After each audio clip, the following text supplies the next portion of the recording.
Halo, perkenalkan nama saya Abdul Rizky Yuda Pratama, NIM 18404939. Di sini saya akan membahas apa itu leasing dan bagaimana respon saya terhadap leasing yang menarik kendaraan kreditur yang macet membayar.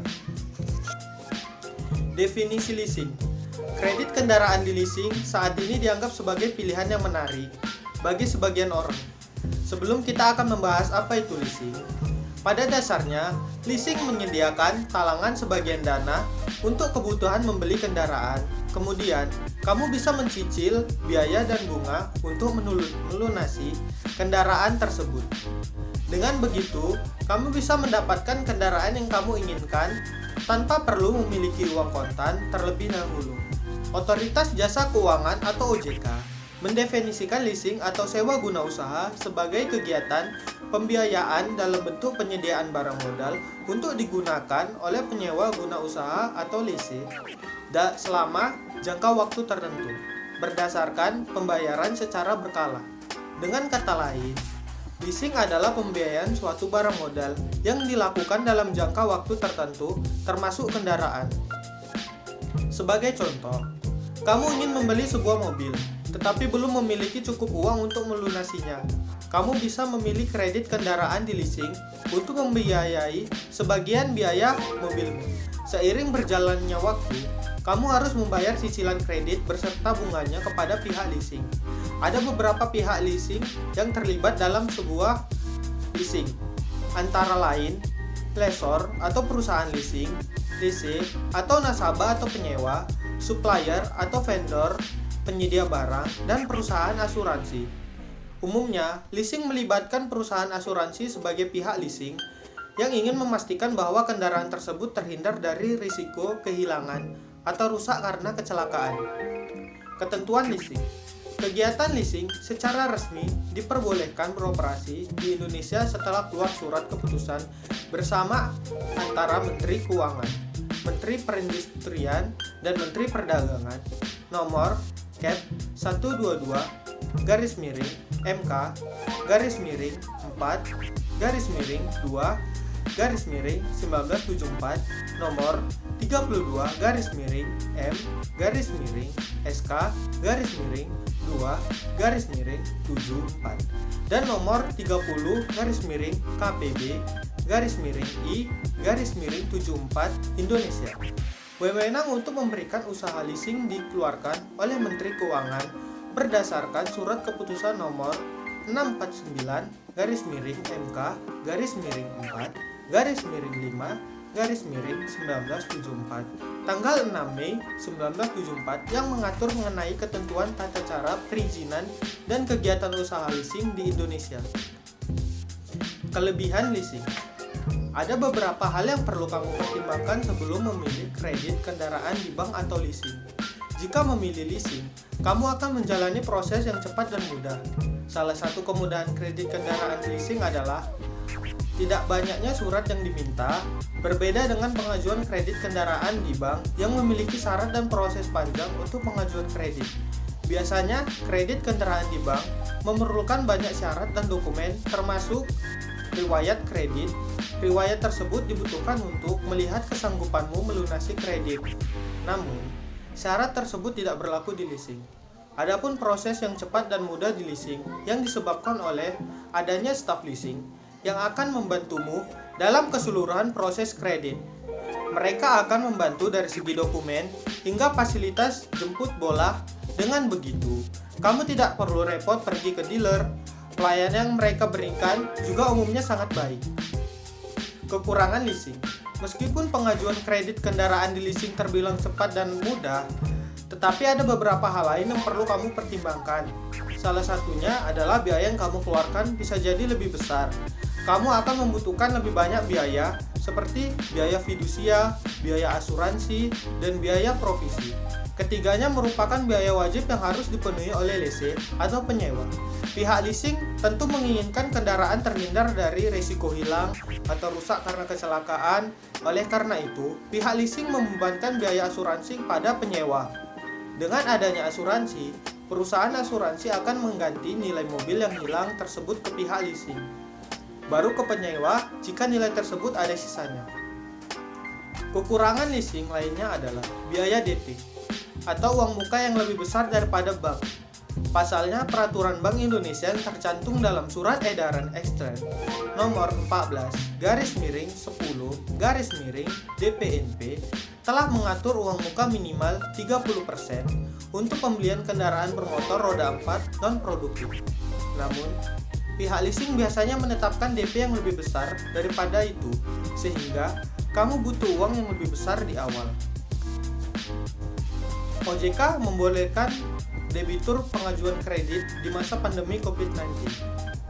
Ketua Dewan Komisioner Otoritas Jasa Keuangan OJK, Wimbo Santoso, membolehkan debitur terdampak COVID-19 mengajukan rekturiasi atau penundaan kredit ke perbankan atau lembaga pembiayaan multifinance hingga Februari 2021. Bahkan, pihaknya membuka peluang untuk memberikan perpanjangan penundaan pembayaran cicilan kredit lebih dari 1 tahun.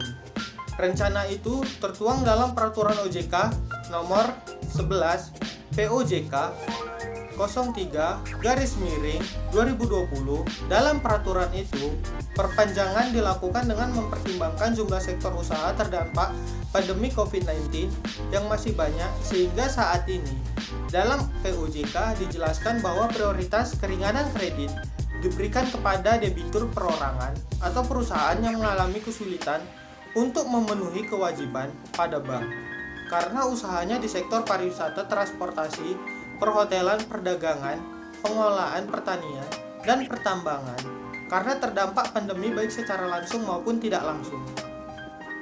Bisakah leasing menarik kendaraan dari kreditur yang macet dalam melakukan pembayaran?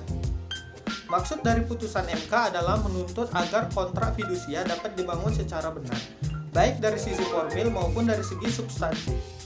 Pasca dibacakan putusan Mahkamah Konstitusi tentang tafsir pasal 15 ayat 2 dan 3 Undang-Undang Nomor 42 Tahun 1999 tentang jaminan fidusia, Asosiasi Perusahaan Pembiayaan Indonesia atau API menyatakan perusahaan leasing masih tetap bisa menarik kendaraan dari debitur tanpa melalui putusan pengadilan negeri atau PN. Ketua Umum API Suwandi Wiratno mengatakan putusan MK tersebut justru memperjelas maksud perasa cedera, janji, atau wan prestasi antara debitur dan kreditur. Jadi, leasing masih tetap bisa menarik kendaraan dari debitur macet yang sebelumnya telah diperingatkan.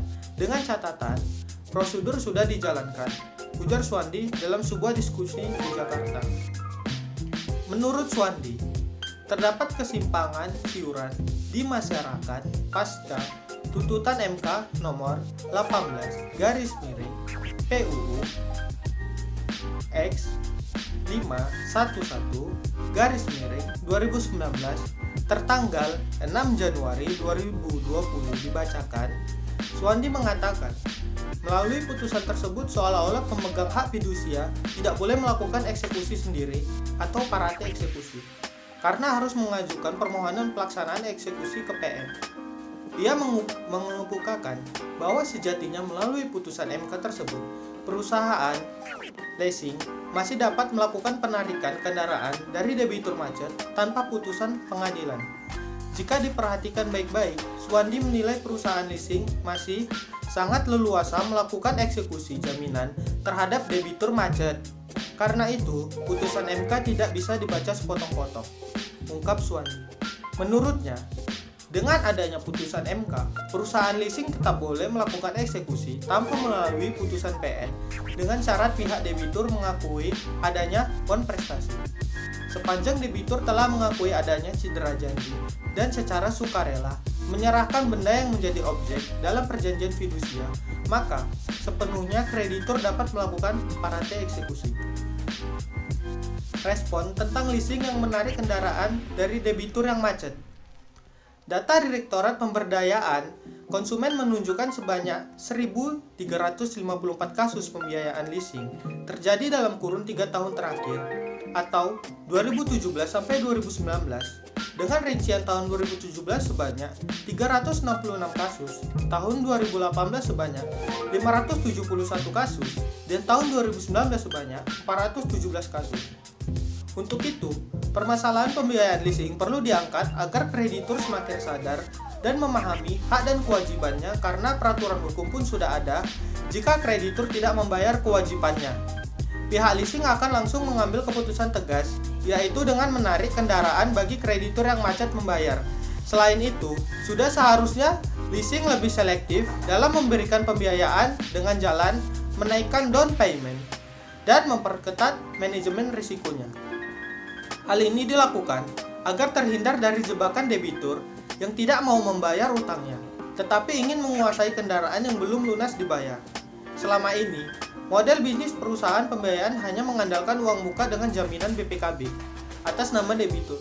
Permasalahan muncul kemudian hari ketika debitur tidak membayar pengangsuran. Hal ini dalam jangka panjang akan menghambat laju industri multifinance. Jika hal tersebut terjadi, maka akan mengganggu industri yang lain. Industri yang berhubungan dengan otomotif akan terkena imbasnya. Efek lainnya akan berdampak ke sektor perbankan yang selama ini telah memberikan kredit. Baiklah, sekian yang dapat saya sampaikan. Terima kasih.